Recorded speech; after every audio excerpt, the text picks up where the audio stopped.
Welcome to एग्रिमली। Hello everyone. आज हम अनाज में पाए जाने वाले स्टोरेज प्रोटीन्स यानी संचित प्रोटीन के बारे में पढ़ेंगे, जो आपके Indian council of agricultural research post graduate junior research fellowship exam 2026 से 27 2026 टू 27 के लिए बहुत महत्वपूर्ण है। समझ आ रहा है? बार्ले यानी जौ का मुख्य प्रोटीन। इस स्लाइड में एक सवाल पूछा गया है कि बार्ले यानी हॉडम वल्गर में 80% 80% मात्रा में कौन सा प्रोटीन पाया जाता है। इसका सही जवाब है हॉडीन। ये बात ध्यान से समझो कि अनाज के दानों में जो मुख्य प्रोटीन होता है उसे हम प्रोलेमिन्स कहते हैं। बार्ले के केस में इसी विशिष्ट प्रोलेमिन को हम हॉडीन के नाम से जानते हैं। परीक्षा के हिसाब से ये तथ्य याद रखना कि जौ में हॉडीन के बाद ग्लूटेलिन्स दूसरा सबसे बड़ा हिस्सा होता है।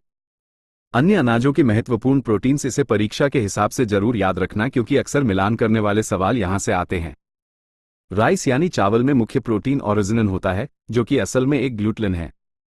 वहीं अगर हम मेज यानी मक्का की बात करें तो इसमें जियन नाम का प्रोटीन पाया जाता है, जिसका उपयोग आजकल बायोडिग्रेडेबल प्लास्टिक्स बनाने में भी हो रहा है।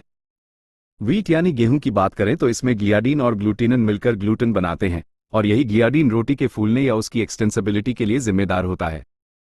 परीक्षा के लिए जरूरी तथ्य अनाजों में कुल प्रोटीन का लगभग 80% 80% हिस्सा इन स्टोरेज प्रोटीन्स का ही होता है। आपको बस फसल का नाम और उसके संबंधित प्रोटीन का नाम याद रखना है, जैसे जौ के लिए हॉडीन, मक्का के लिए जियन और चावल के लिए ऑरिजिनन। ये छोटे छोटे अंतर ही आपको मेरिट लिस्ट में ऊपर ले जाएंगे। यदि एक बार में समझ नहीं आया होगा तो वीडियो को फिर से देख लो पॉज करके, लेकिन सही से जरूर समझिए। Thanks for listening. Like, share और सब्सक्राइब एग्रीमली।